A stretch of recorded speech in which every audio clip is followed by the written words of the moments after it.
नमस्कार दोस्तों, आप देख रहे हैं द एक्सीडेंटल एक्सप्लोरर। आज हम आपको नागालैंड के उन योद्धा कबीलों की दुनिया में ले चलेंगे जिनका नाम सुनते ही दुश्मन कांप उठते थे। नागालैंड की धरती ने अनगिनत वीर योद्धा जनजातियां पैदा की हैं, लेकिन सबसे बड़ा सवाल है, आखिर कौन थी नागालैंड की सबसे खतरनाक और बहादुर योद्धा जनजाति? चलिए एक एक कर इन जनजातियों से मिलते हैं। नंबर 1, अंगामी, अनुशासन और रणनीति के उस्ताद। अंगामी जनजाति अपने अनुशासन और रणनीति के लिए मशहूर थी। ये सीधे मैदान में लड़ने के बजाय दुश्मन को धोखा देकर हराने में विश्वास रखते थे। अंगामी योद्धाओं के युद्ध नृत्य और जोरदार युद्ध गीत दुश्मनों को पहले ही डरा देते थे। नंबर 2, आओ, निडर और आक्रामक योद्धा आओ कबीला अपनी बहादुरी और फ्रंटलाइन अटैक के लिए जाना जाता था। ये लोग सीधे दुश्मन के सामने खड़े होकर लड़ाई करते थे। युद्ध में चेहरे पर रंग, शरीर पर युद्ध निशान और जोरदार हुंकार इन्हें देखकर कई दुश्मन बिना लड़े ही डर जाते थे। नंबर 3, कोन्याक, सिर काटने वाले योद्धा कोन्याक नागालैंड के सबसे मशहूर हेडहंटर्स थे। इनकी पहचान थी दुश्मन का सिर काटकर उसे घर की दीवार पर ट्रॉफी की तरह टांगना। काले चेहरे का पेंट, लाल पंख और युद्धनाद, ये सब मिलकर दुश्मन के दिल में खौफ पैदा कर देते थे। नंबर 4, लोथा, घात लगाकर वार करने वाले योद्धा लोथा जनजाति जंगलों और पहाड़ों में घात लगाकर हमला करने की कला में माहिर थी। इनके तीर अक्सर जहरीले होते थे। ये अपने दुश्मन पर अचानक टूट पड़ते थे और दुश्मन को संभलने का मौका ही नहीं मिलता था। नंबर 5, सेमा, तेज और चतुर योद्धा। सेमा योद्धा अपनी फुर्ती और युद्ध में चालाकी के लिए जाने जाते थे।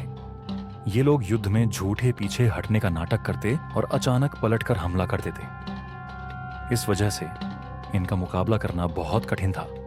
नंबर 6, चांग, मनोवैज्ञानिक युद्ध के खिलाड़ी चांग जनजाति युद्ध से पहले दुश्मन को डराने की कला में माहिर थे।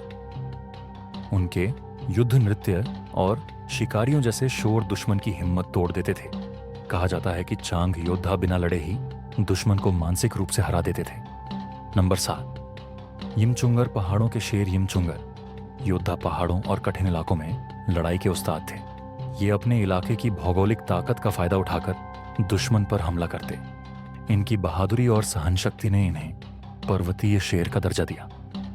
नंबर 8, संगतम, गुप्त चालों के माहिर संगतम योद्धा गुप्त हमलों और छोटे छोटे समूहों में लड़ाई के लिए मशहूर थे। ये लोग रात में अचानक हमला कर दुश्मन को चौंका देते। संगतम योद्धा कम संख्या में भी बड़े दुश्मन को हरा देते थे। नंबर 9, फॉर्म, जिद्दी और सहनशील योद्धा। फॉर्म कबीला अपनी जिद और लंबे समय तक युद्ध करने की क्षमता के लिए मशहूर था। ये योद्धा हार मानने वाले नहीं थे, चाहे दुश्मन कितना भी मजबूत हो। फॉर्म योद्धा लड़ाई छोड़ते नहीं थे। सबसे खतरनाक कौन?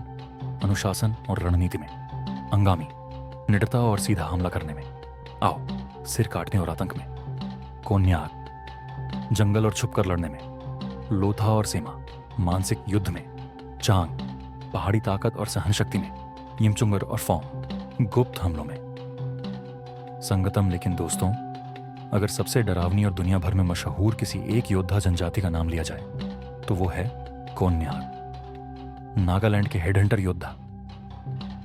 दोस्तों, नागालैंड के ये योद्धा सिर्फ लड़ने के लिए नहीं, बल्कि अपनी धरती, अपनी संस्कृति और अपनी इज्जत की रक्षा के लिए लड़े।